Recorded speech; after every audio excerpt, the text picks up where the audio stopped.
ஒரு 50% முடிஞ்சதுங்க. இப்பதான் ஷூட் முடிச்சு வரோம். நல்லா இருக்காரு. நேற்றுக்கு நைட் கூட பேசினேன்.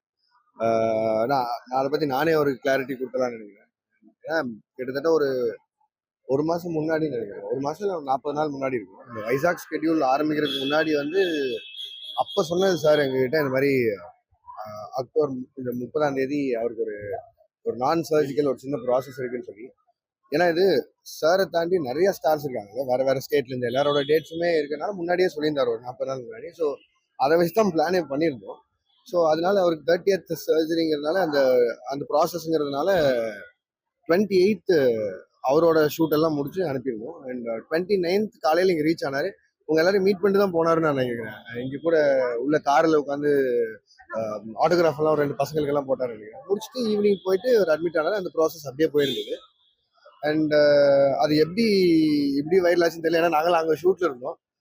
அதுக்கப்புறம் நிறைய எழுதியிருந்தாங்க, என்னென்னமோ பேசினாங்க யூடியூப்ல. அது எங்களுக்கு ரொம்ப பேனிக்கிங்கா இருந்தது அங்கிருந்து பார்க்கும்போது. ஏன்னா இந்த ப்ராசஸ் நடக்கும் போதுன்னு முன்னாடியே தெரிஞ்சதாங்க. ஒரு சின்ன லாஜிக் என்னன்னா, சரி ரஜினி சார் ஹெல்த்தை மீறி படமானா இல்லை, ரஜினி சார் ஹெல்த் தான் இல்லை.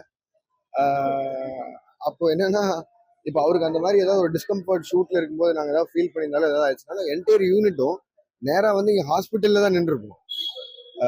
நாங்கள் இன்னைக்கு காலையில் 5 மணி வரைக்கும் ஷூட் பண்ணிட்டு இருக்க போகிறது இல்லை. அண்ட் சன் பிக்சர்ஸ் மாதிரி ஒரு ப்ரொடக்ஷன் ஹவுஸ் வந்து அவங்களோட ஹீரோக்கு ஏதாவது ஒரு டிஸ்கம்ஃபர்ட் ஷூட்ல ஆயிருந்ததுன்னா திருப்பி கன்டினியூஸா எங்களுக்கு ஷூட் பண்ணிருக்கிறதுக்கான ஃபண்டு கொடுத்துருக்க போறது இல்லை வேணாங்க, முதல்ல சாரை பார்ப்போம், இங்க வாங்கன்னு சொல்லியிருப்பாங்க. எங்களுக்கு என்ன ஷாக்கிங்கா இருந்ததுன்னா, நாங்கெல்லாம் அங்கே ஷூட்ல இருக்கும்போது இந்த ப்ராசஸ் எங்களுக்கு 40 நாள் முன்னாடி தெரிஞ்சு அதுக்காக மட்டுமே நாங்க டைம் லைன் பண்ணி ஸ்கெடியூல் பண்ணியிருந்தது வந்து எப்படி இப்படி மாறி இவ்வளவு வைரல் ஆச்சுன்னு தெரியல. அண்ட் இங்க இருக்கிறது சரி ஒரு விஷயம் தான், இங்க நிறைய பேர் யூடியூப் மட்டும்தான் பாக்குறாங்க. நம்ம வேலையில் இருக்கிறதால அது அங்க பெருசா தெரியல. பட் ஆனா எங்களுக்குலாம் ரொம்ப பேனிக் ஆச்சு. யூடியூப்ல ஒவ்வொருத்தரும் ஒவ்வொன்றும் பேசுறதை பார்க்கும்போது அவ்வளோ பேனிக்கிங்கா இருந்தது. அது எப்படி சொல்றதுன்னே எனக்கு தெரியல.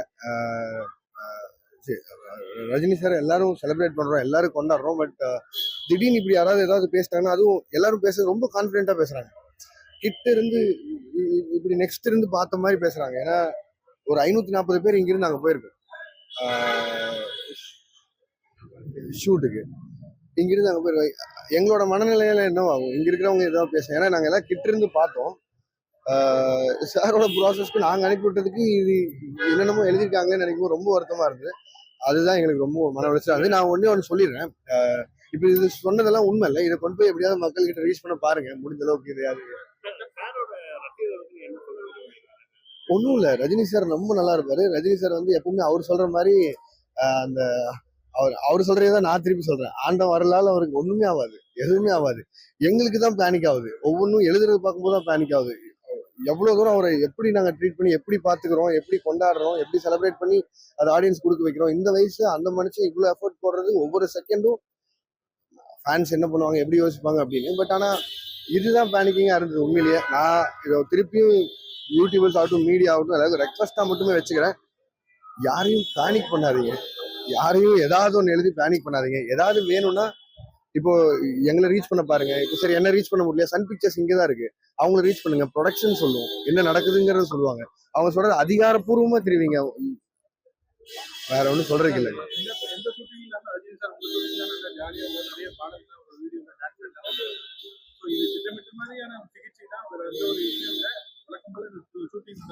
அதுதான் சொல்றேன். 40 நாள் முன்னாடி சார் எங்ககிட்ட சொல்லி அதுக்காக மட்டுமே தான் நாங்க ஸ்கெடியூல் பிரேக் பண்ணுவோம். இப்போ 28ஓட சாரோட போர்ஷன் முடிக்கணும். முடிச்சுட்டு இன்னைக்கு வரைக்கும் நார்ஜினா சார் போர்ஷன் முடிச்சுட்டு இன்னைக்கு வந்திருக்கேன்.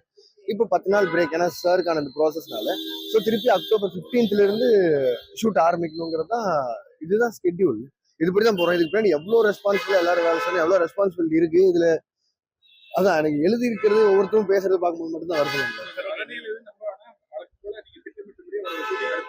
ஆமா,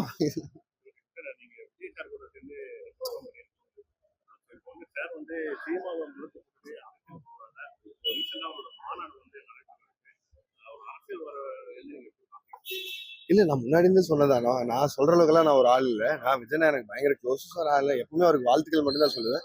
எனக்குமே ஒரு சினிமா நடிக்கணும்னு ஆசை தான். பட் ஆனா அவரோட நோக்கம் வேற ஒரு இடத்துல இருக்கு. நான் அதுல சொல்றதுக்கு எதுவும் இல்லை. நான் அந்த அளவுக்கு சொல்றதுக்கு நான் ஒரு ஆளே இல்லை. ஸோ அதனால வாழ்த்துக்கள் மட்டுமே விஜயனா. துறைமுகத்துல பவன் கல்யாணம் உங்களை பாராட்டி அவர் தெரிவிச்சிருக்காரு. எப்படி பாக்குறீங்க உங்களோட? இல்ல, நான் எல்லா சீனியர் ஆக்டர்ஸுமே ரெஸ்பெக்ட் பண்ணுவேன். அண்ட் அவரு சொல்லியிருந்தது ரொம்ப பெருமிதமா இருந்தது எனக்கு. இப்போ ஷூட்ல இருக்கும்போது ஏடிஸ் அனுப்பியிருந்தாங்க. அண்ட் அதை பார்த்தோன்னா உடனே அவருக்கு ரிப்ளை பண்ணணும்னு தோணுச்சு. அதான் பண்ணிருக்கேன். நீங்க ஒரு சினிமா துறையில இருக்கீங்க. வந்து பாத்தீங்கன்னா சினிமா துறையில அதிகமாக வந்து பாத்தீங்கன்னா சாதிய படம் அப்படின்னா முன்னதான் வந்து பாத்தீங்கன்னா ஒரு கமர்ஷியல் படங்கள் வந்து இப்ப சாதிய படங்கள் வந்து அதிகமாக இருக்கு. இந்த மாதிரி ஒரு ஜோனர் வந்து போறதை நீங்க வந்து எப்படி பாக்குறீங்க? இல்ல இல்ல, எல்லா படமுமே தேவையில்ல. எல்லா எல்லா ரீதியான படங்களுமே தேவையில்ல.